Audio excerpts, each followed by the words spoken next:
जब मैं रिटायर हो जाऊंगा तो अपनी बुद्धि को रिचार्ज करवा लूँगा, फिर से ब्रेन फास्ट चलने लगेगा और तब जाकर कोई प्राइवेट स्कूल वाले अपने स्कूल में रख लेगा। ऐसा सुनकर मेरी निरक्षर पत्नी बोल उठी, हाँ हाँ, आपका ब्रेन फास्ट ही नहीं, आप फिर से जवान हो जाइएगा। क्यों? रिटायर करने के बाद कुछ मिलेगा नहीं? मैं उसे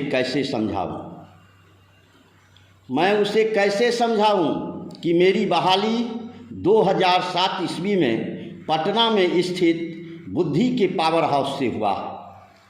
पावर हाउस से नियोजित पावर का सप्लाई पंचायत, प्रखंड और जिला स्तर पर होने लगा और मैं उसी पावर हाउस का प्रोडक्ट नियोजित टीचर हूँ।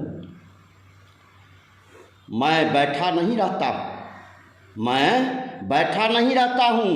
मेरे दिमाग का इस्तेमाल साइकिल, पोशाक, नैपकिन, छात्रवृत्ति, रजिस्ट्रेशन, परीक्षा का फॉर्म भरने तथा ऑनलाइन करवाने में किया जाता। बाकी समय में मैं अपने लेबोरेटरी के कचरे, लाइब्रेरी में पड़े जाले तथा कंप्यूटर कक्ष के कबाड़े जैसे जमा रहता। कभी कभार पढ़ाने की नौबत आती है। बच्चे स्मार्ट क्लास में ले जाने के लिए विवश कर देते हैं और मैं ऑपरेटर के जैसे टीवी चालू कर देता हूँ। अब तो स्थिति ऐसी है कि मेरी बुद्धि भी नियोजित होती जा रही है। मैं सोचता रहता हूँ सभी मद से अतिरिक्त पैसे की उगाही कर बुढ़ापे के लिए धन इकट्ठा करूँ, किंतु आर्थिक रूप से संपन्न नियोजितों की शोषण वृत्ति, गिद्ध दृष्टि और अपने से भी गई गुजरी स्थिति को देखकर अवाक हो जाता हूँ। टीचर्स डे के दिन स्टूडेंट बारी बारी से हम नियोजितों के सम्मान में तारीफ के पुल बांधते जा रहे थे। मैं ज्यों ही वहाँ साइकिल से पहुँचा तो कुछ स्टूडेंट को अच्छा नहीं लगा और बोल ही दिया, सर आप बाइक क्यों नहीं खरीदते?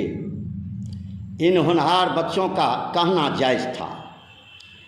मैं अब पहले के जैसे 6,000 नहीं 38,000 पाता हूँ।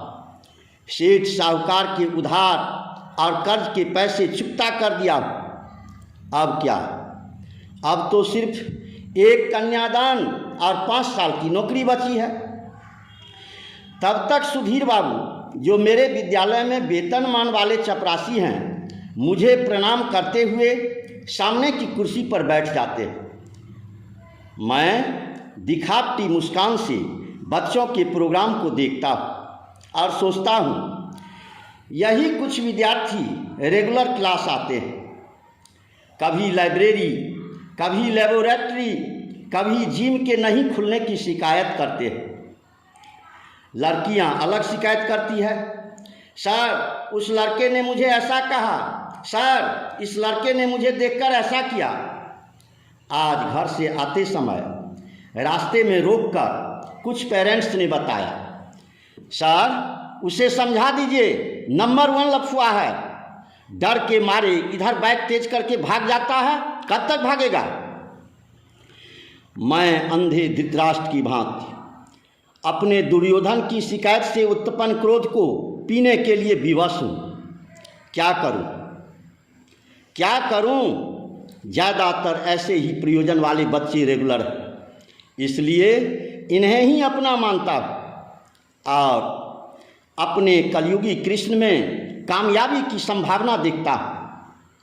मेरे कृष्ण समय आने पर MLA, MP, मुखिया, वार्ड पंच बनने का भरपूर प्रयास करेंगे और 5 वर्ष भी यदि जनता की सेवा कर लेंगे तो अच्छी गाड़ी, अच्छे बंगले, नौकर चाकर तथा अन्य सभी भौतिक साधन हासिल कर अमीर हो जाएंगे। फिर हार जाने पर भी कोई टेंशन नहीं। घोटाले, हेराफेरी, शोषण और पेंशन के पैसे से गिरगिट की तरह रंग बदलकर किसी भी पार्टी की कुर्सी से जा छिपकेंगे। मैं गुणवत्तापूर्ण शिक्षा की खेती से उत्पादित इन हाइब्रिड स्टूडेंट की चिंता क्यों करूं? चिंता तो अपनी है। सरकारी राशन नहीं मिलेगा, वृद्धा पेंशन नहीं मिलेगा, और यदि प्राइवेट स्कूल वाले भी बूढ़ा समझकर नहीं रखेंगे, तब मुझे समझ में आ जाएगा कि मैं अब टीचर नहीं, पटना सचिवालय के एजुकेशनल एक्सपेरिमेंट का टूटा हुआ फर्नीचर हूँ।